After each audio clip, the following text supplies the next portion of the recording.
Hey everyone, hope you're having a great week. Sorry for being a little late there. Had some technical difficulties, but we will get through it. Again, our another segment of um, welcome to another segment, I should say, of the Booked and Blessed Book Club. So our topic tonight that we are discussing is why do we experience delays in our blessings? So everything that I'm going to be talking about tonight kind of centers around this particular topic.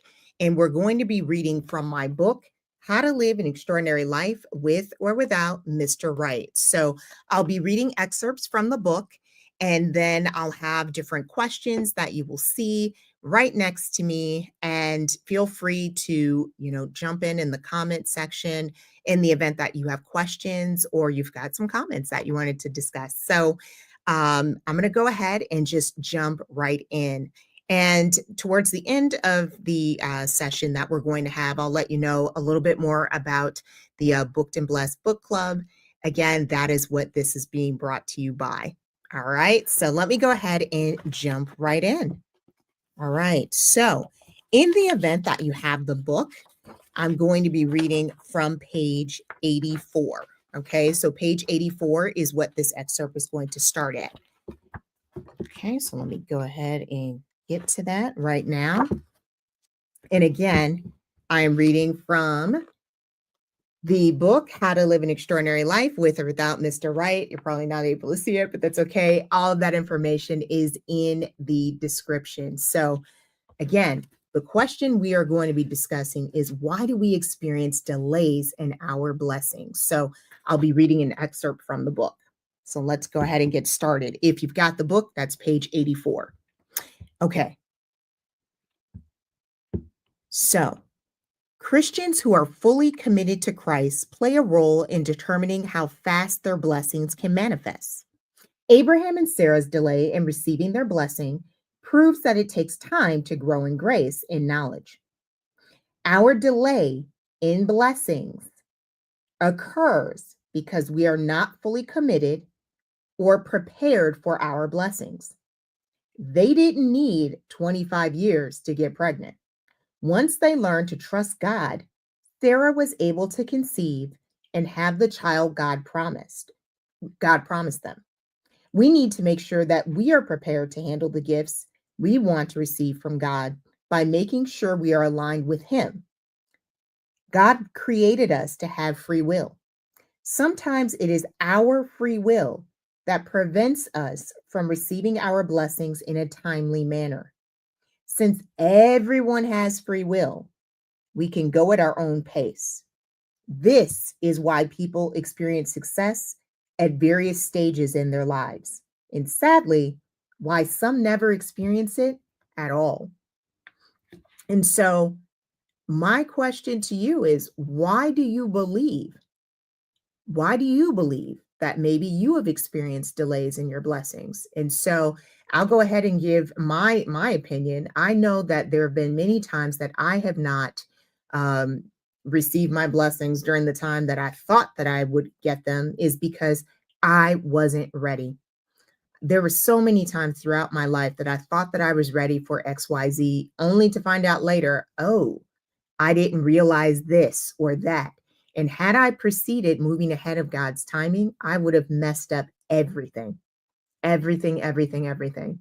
And I know this may be controversial, but whatever, but this is my opinion.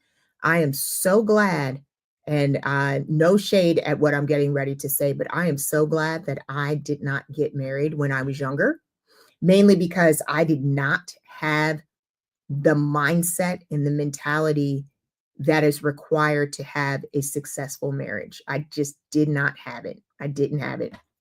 I made marriage the mission and not the addition. And with that type of mindset, going into a marriage with that type of mindset, I would have definitely messed that up. And I talk about this in the book, but in order to have a successful marriage, you really do need to have two fully converted Christians and not just one, right? Like you can't be unequally yoked that way either. Okay, both of you have got to be committed. And to be quite honest, When I was younger, I just wasn't there. I really wasn't there. So I'm really glad that God um, did not allow that to happen for me when I was younger. And another thing that I think that I experienced delays in my blessings is because it really wasn't.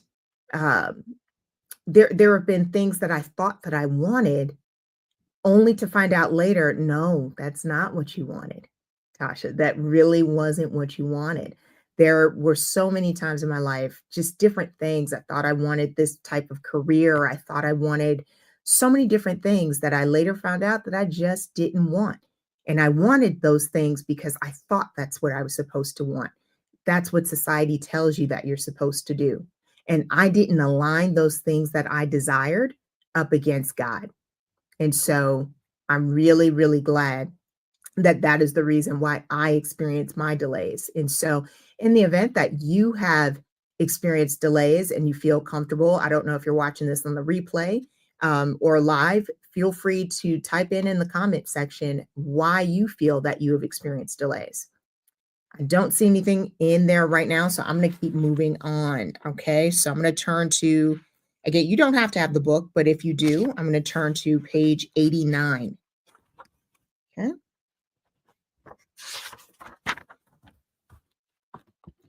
Tamar's story is disturbing, and that's Genesis chapter 38.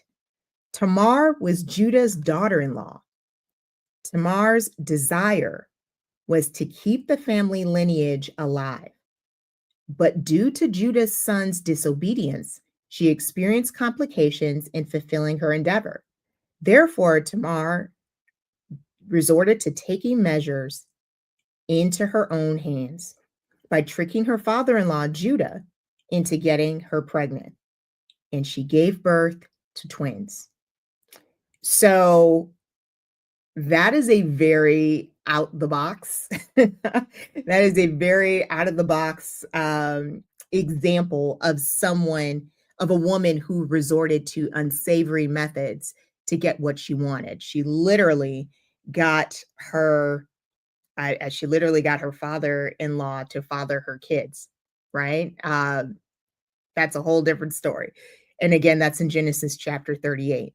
But what are some other methods that women resort to in order to get what they want?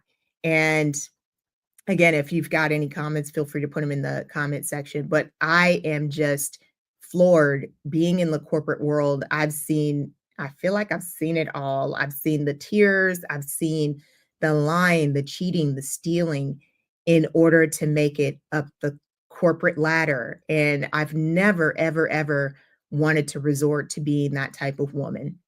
Never, ever, ever did I want to resort to those type of tactics. And yet and still, that's so many of the tactics that we see today. And it's really sad. That's not how God designed us to be, man or woman, right? So a lot of times I feel like women resort to these type of tactics because they feel that this is the only way that they can make it to the top of the corporate ladder or whatever it is that they're trying to achieve. And I just wish that they would take a step back and realize, hey, is my ladder leaning against the wrong wall? Maybe that's not the route that you should be going. I mean, if it's that difficult, God sometimes has a tendency to put barriers in front of us in order to protect us. But some of us are just so bent on achieving our goals and we don't look to see if He's aligned with them. And instead of viewing those obstacles as a moment to stop and think about our next step, we decide, oh, I'm just going to use these obstacles as a stepping stone. Sometimes those obstacles are there to prevent you from making a mistake. A lot of us don't realize that. And so we sit back and then we blame God for all of these, for all of for all the situations that we're in. And it's not His fault. It's our fault because we failed to listen. We failed to view the obstacle for what it was, which was to help us figure out, um, which was to help us, figure out, take a moment, step back. Hey, something's not right here. Let me figure out what's going on. And so I think that's one of the reasons why, ooh, forgot to change the slide there. Sorry about that. I think that's one of the reasons why that we get into these type of situations is because of uh, that very determined aspect that we all have inside of us that we want to achieve our goals. Ambition, that's the word I'm looking for. Some of us are so ambitious that we don't realize that God is trying to save us from ourselves. And there's nothing wrong with ambition, but ambition out of control can really do more damage than good. And are you ready to accept the consequences of your actions if you choose to go outside of God's word? So, again, if you've got any, I've got the question on the screen, but if you've got any comments or questions, feel free to leave them in the chat box. Don't see any, so I'm going to go to the next question. Number 3. All right. I'd rather, true or false, I'd rather be happy and single than married and miserable. All right. So let me, in the event that you have the book, I'm going to read from page 90. Again, you don't have to have it. I'm going to read from it. Being a happy single person is not an oxymoron when you don't embrace the ignorance that others attempt to project into your life. Unfortunately, some single Christian women get so tired of defending their marital status that they compromise their values and settle for less than God's best by marrying Mr. Wrong. They would rather live unhappily ever after with Mr. Wrong than undergo the ongoing scrutiny in answering people's invasive questions or avoid the myth that being single means you are doomed to live the life of a crazy cat lady. All right, so true or false? I'd rather be happy and single than married and miserable. So again, if you've got comments, questions, leave them in the chat box, especially if you're in the replay team. So my answer to that question is yes, I'd rather be happy and single than married and miserable. That is definitely a true statement for me. And I am 42, I'm single, child free, and I love my life as is. I am open to the idea of marriage, but I need someone who complements, not complicates. And if I don't have that, then I am more than content being single. There is nothing wrong with being a single Christian woman. Okay.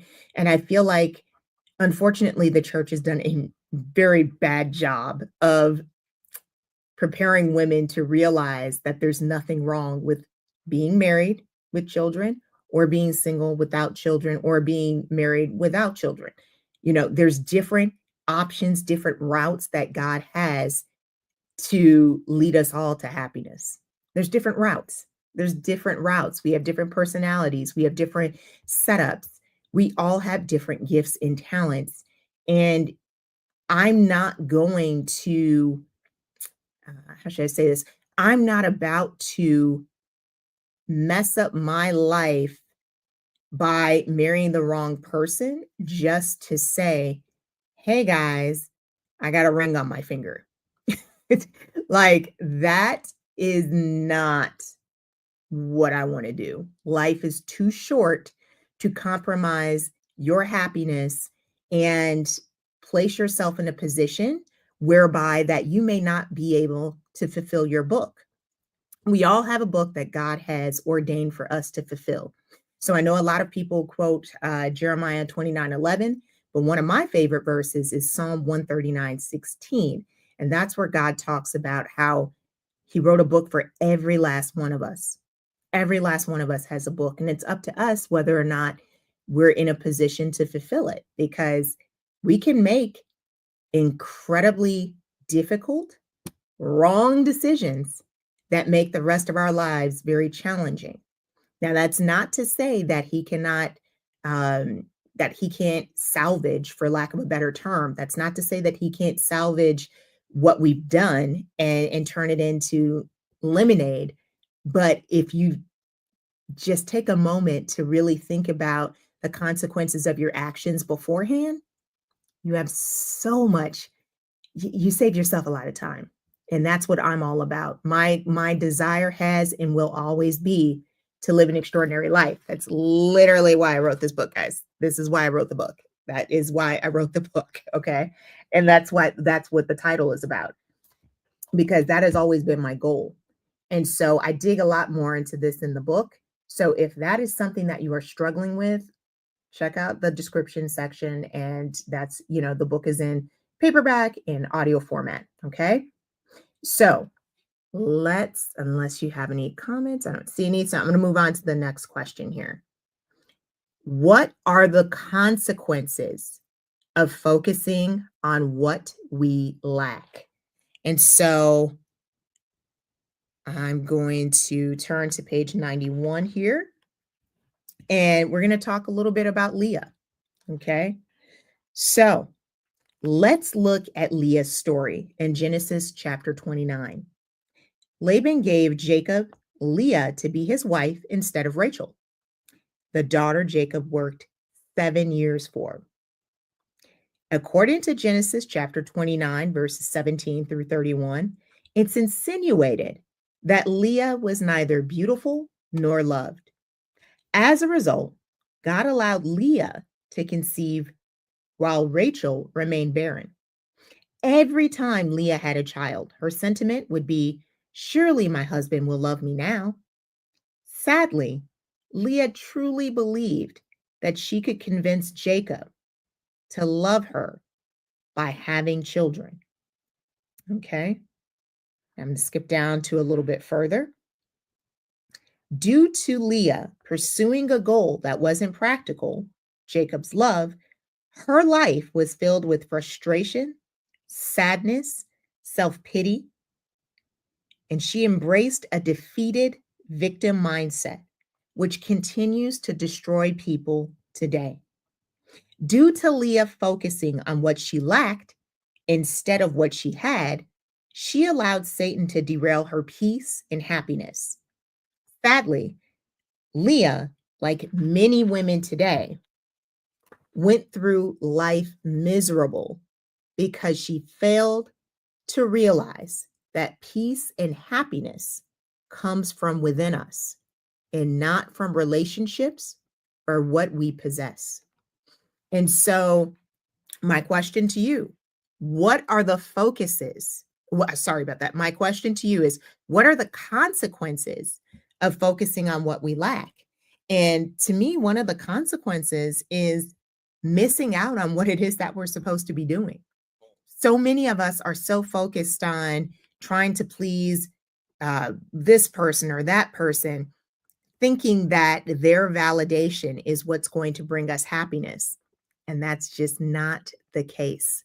What brings you happiness is finally discovering what your gifts and talents that God put inside of you.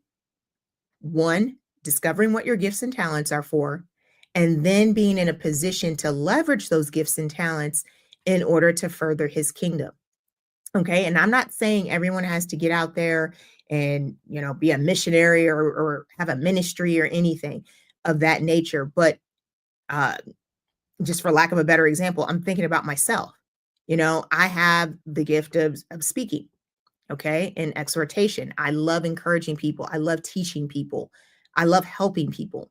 So what better way to do that and to scale those gifts and help people at the same time while using my gift than by having a podcast, right? The Hustle and Faith podcast, or doing what I'm doing right now. You don't even have to have a podcast. If you've got a message, you've got to get out there and tell your story. Each one of us is a puzzle piece, and some way, somehow, we fit into each other's story.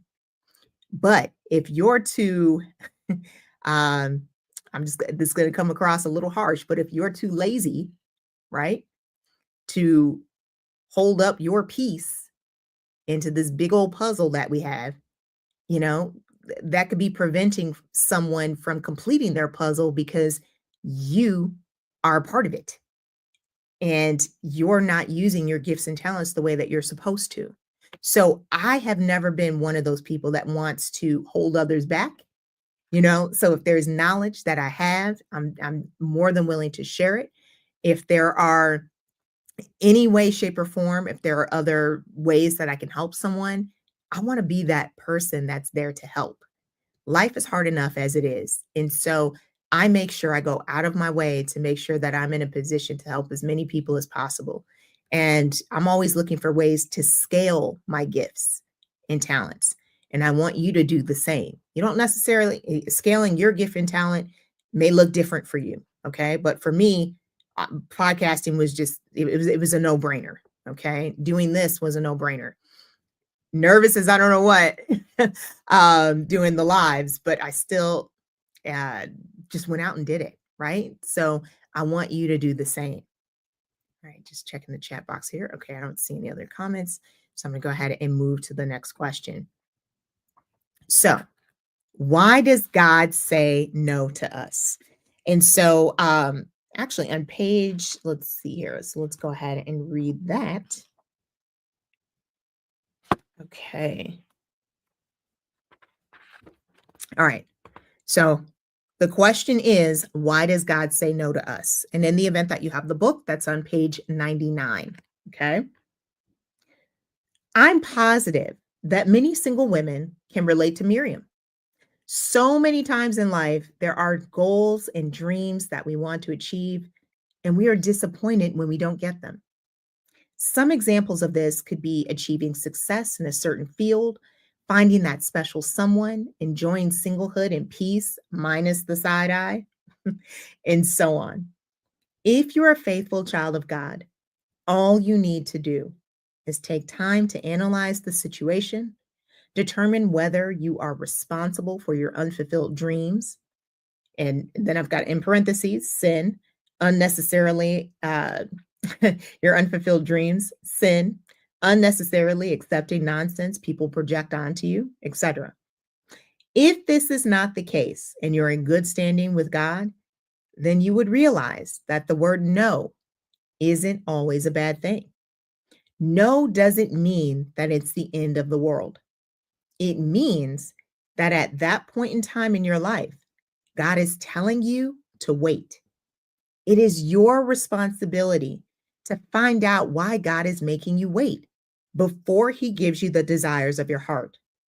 The wait could be because whatever you have your heart set on is not good for you during that point in time in your life. And so, why does God say no to us? And I believe that God says no to us because there's a lesson that he's trying to teach us. Many times we are not prepared for the gifts that he wants to give us. And so there's a preparation period, right? Think about it. For those of you for those of you that have kids or maybe in the school system in some way, shape, or form, it takes a while to for kids to grow into their responsibilities. But yet and still, when they're younger, they feel that they can tackle so many different things, right? And uh, they're just not ready. And that's how God views us. We are little kids in his eyes, and he doesn't want to give us more responsibilities that we're just not ready to tackle. And so that whole waiting period, delays are not denials. It just because he said no to us doesn't necessarily mean that that's no forever. It's just that that particular point in time, we're not ready. And so it's on us whether we accept his delay the right way. Some of us just say, okay, I've waited so long. He's not answering me the way I want. I'm just going to go do this myself. That is the recipe for disaster. And I know because I've done that myself. And so when you decide to move outside of his timing, just be prepared for the fact that it is not going to work out. When you try to force something to work and it wasn't meant to work, it's just going to make your life much more miserable. I know, speaking from experience. So I would much rather wait. When I see that I'm starting to come up against a lot of obstacles, or I see that it's just, you know, I don't have a clear path, at that point, I just wait because I know what not waiting looks like, and it ain't pretty. So At that point in time, I just wait and I want you to do the same. That's one of the main reasons why I believe God says no to us because he's preparing us. He wants the best for us. But if we're not in a position to accept the best, he's got to get us ready. And I hate to say this, many times it's through adversity. I had an awesome, I love my podcast because I have the ability to meet so many amazing people. And I had a really great conversation earlier today.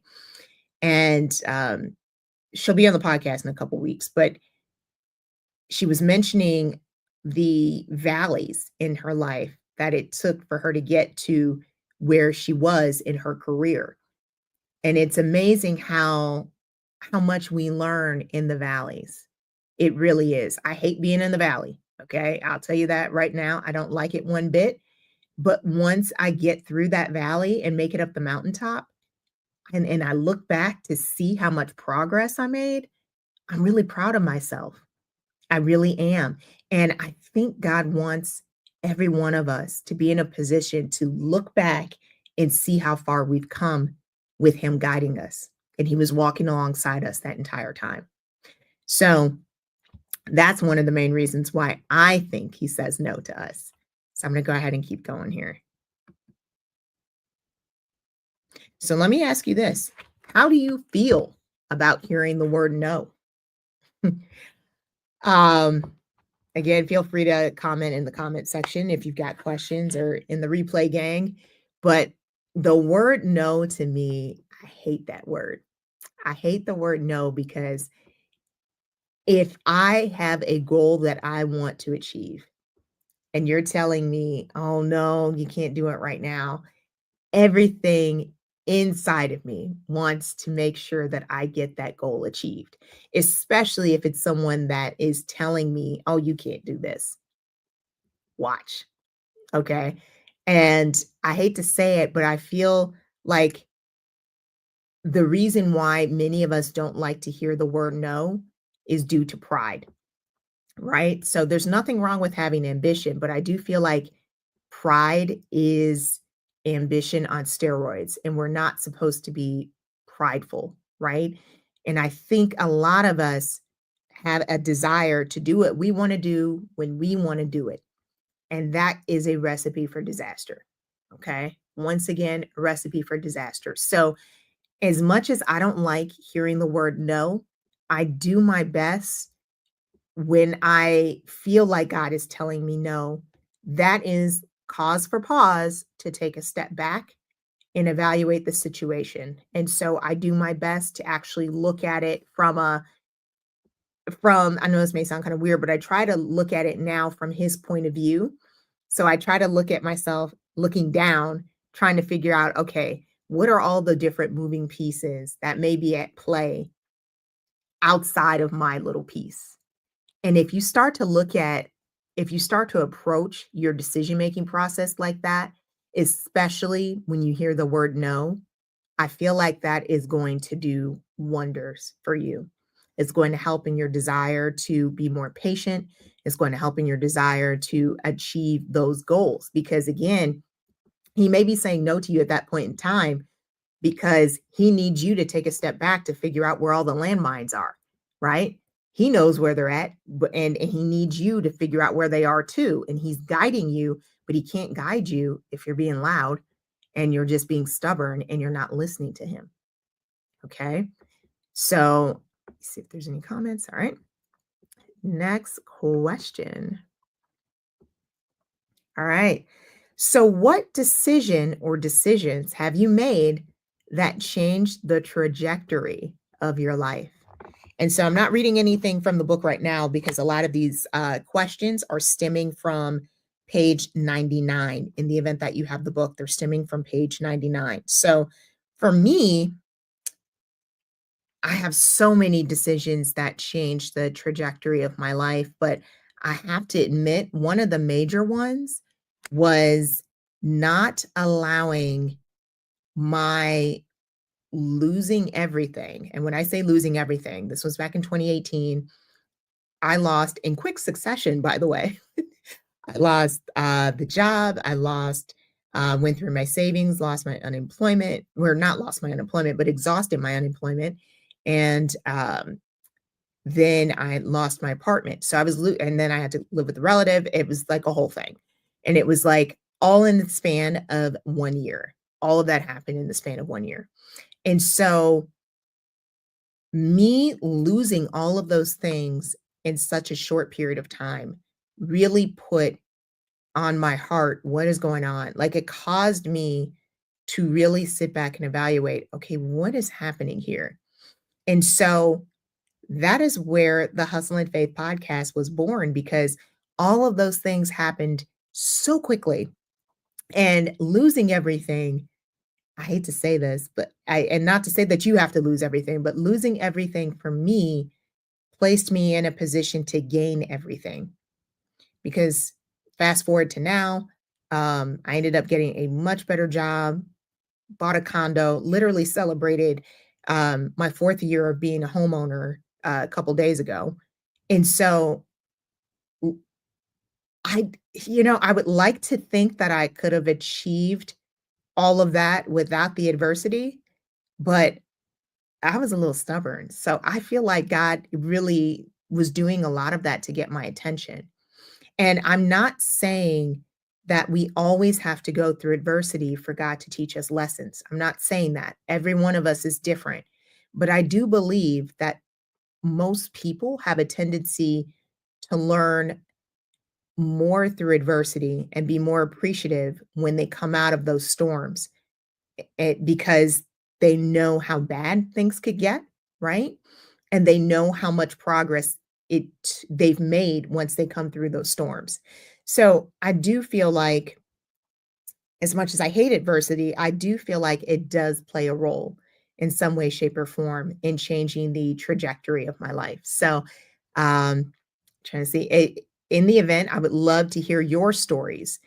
What decisions have you made that changed the trajectory of your life? I would love to hear that. So feel free to leave that in the chat box. Like I said, I think me losing everything at one time, and again, just a quick recap, losing the losing the job, going through the savings, exhausting my unemployment, losing my apartment, all of that really played a role in where I am right now.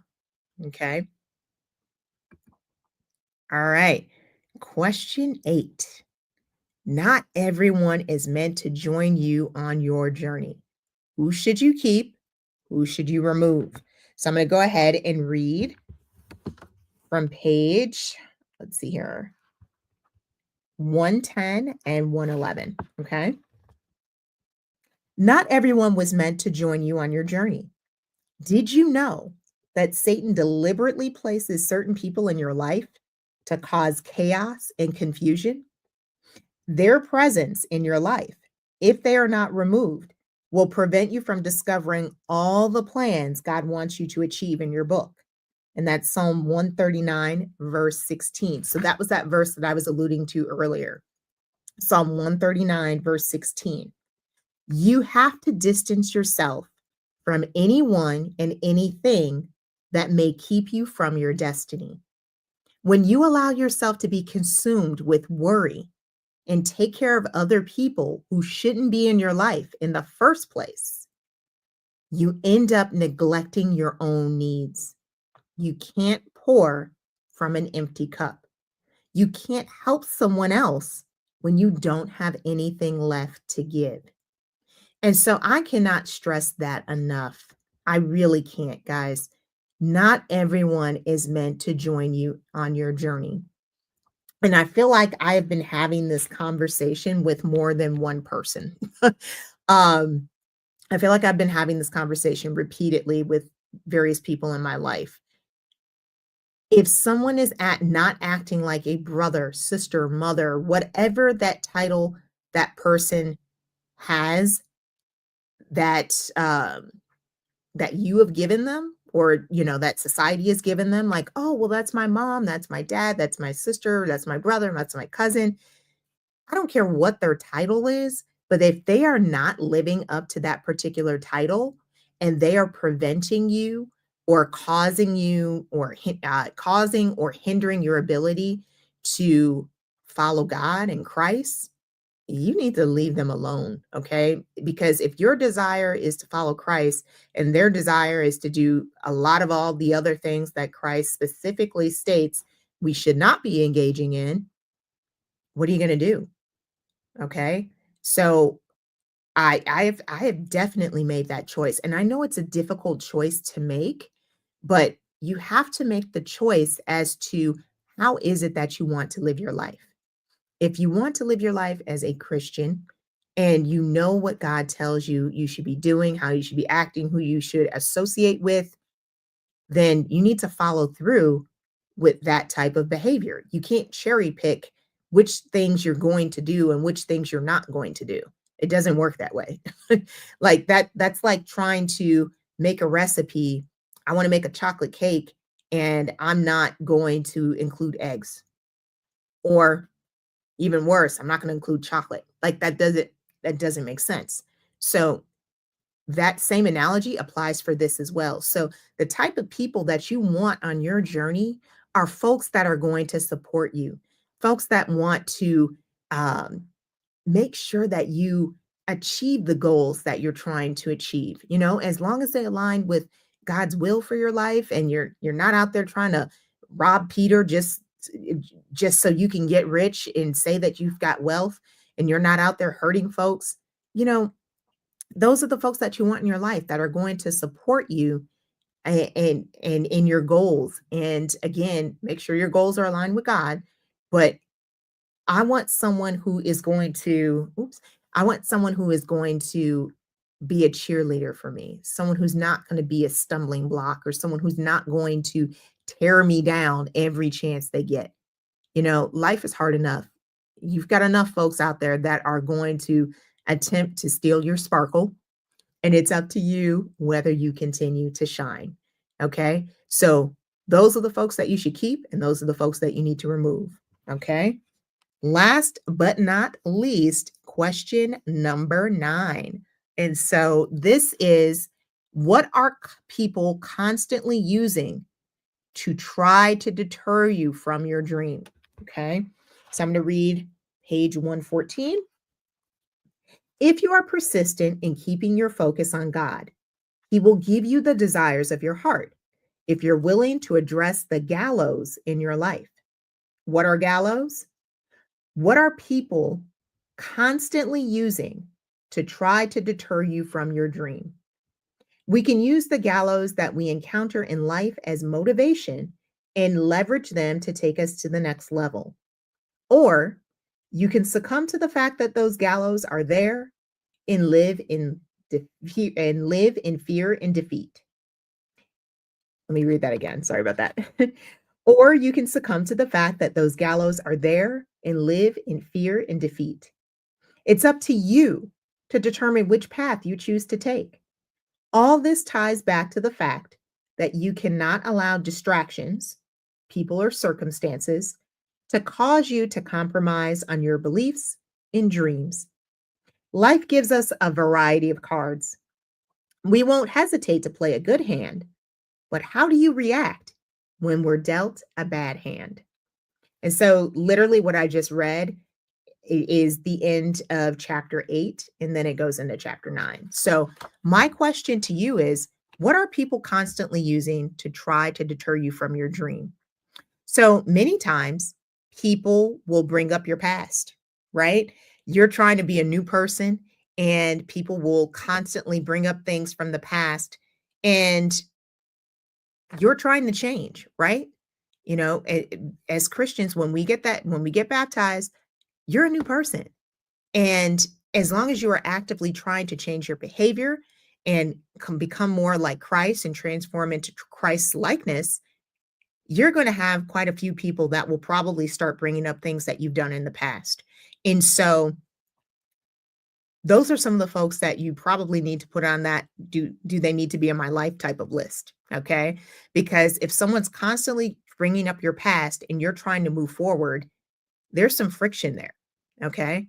So they may not want to see you succeed in your endeavors.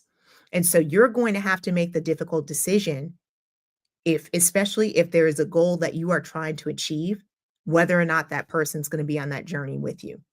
And so that's a difficult decision because sometimes that might be your mom, dad, brother, sister, whatever. But if it's keeping you, if those are the folks that are keeping you from being the best person that you can be, then you need to do some serious soul searching and evaluate, do I need this particular person in my life? Because they constantly keep bringing up the past. You know, the past is in the past. We can't do anything about that. The only thing that we can do is our future. Hey, Ashley, thank you so much. Thanks for hopping on.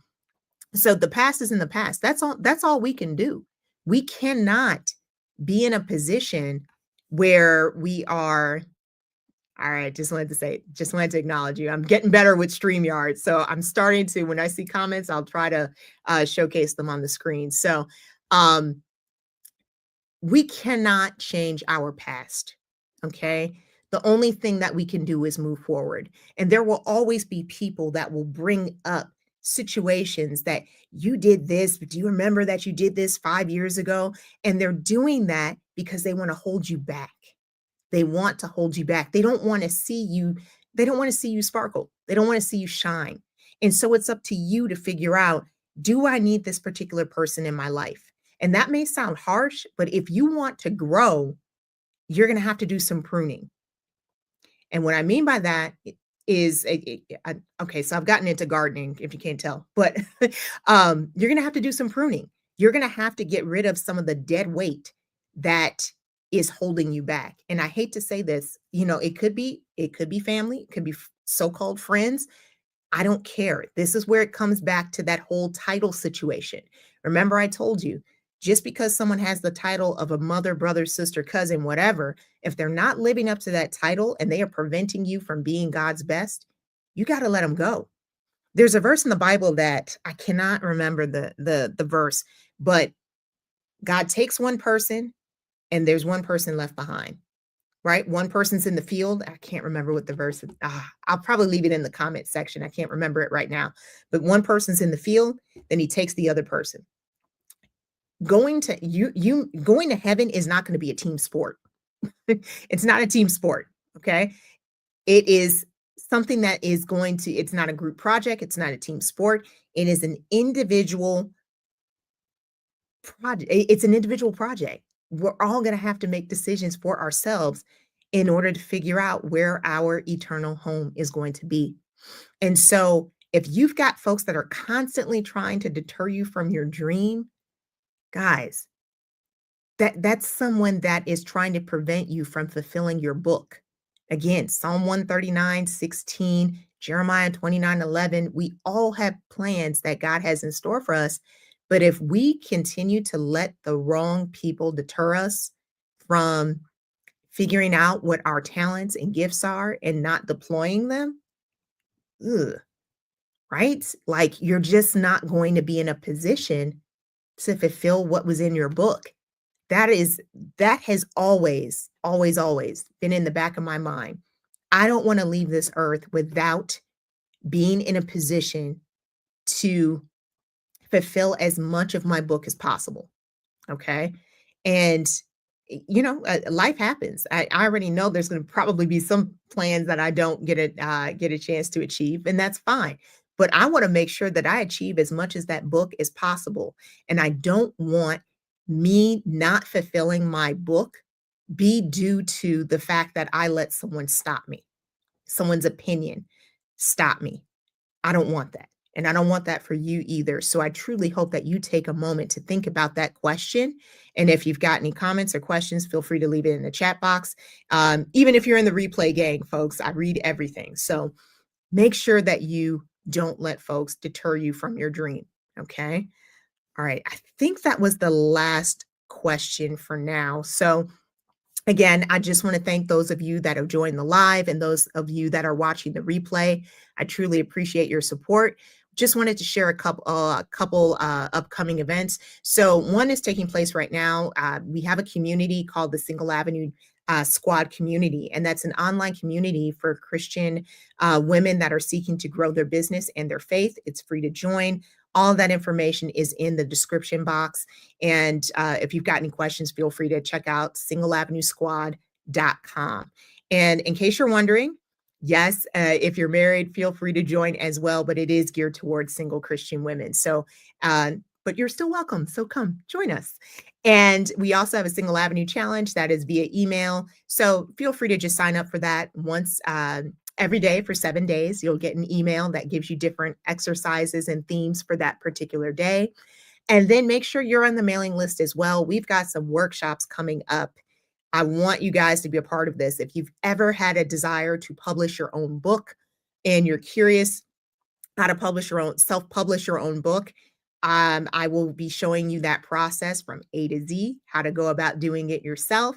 And I'm also going to have some workshops to teach you how to create your own audiobook.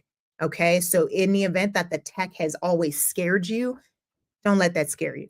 Okay. You possess that skill set to do this as well. Okay. I taught myself all of this, and I want to be in a position to teach you that as well. And we're also going to have how to launch a podcast in the event that's on your heart as well, because I shouldn't be the only one up here doing this, right? So I want to make sure that you pretty much do not allow the technology to scare you. And so I'm based in Chicago. I'm going to be having a lot more in-person events as well as virtual. So, be sure to sign up for the mailing list. Again, check out the description in the comment section. And I truly appreciate your support. Join me again next Thursday at the same time, 6 p.m. Central, where we will be discussing yet another topic. I'll be reading more excerpts from the book. Once again, thank you so much for joining tonight's live, and I hope you have a fantastic rest of the week. Take care.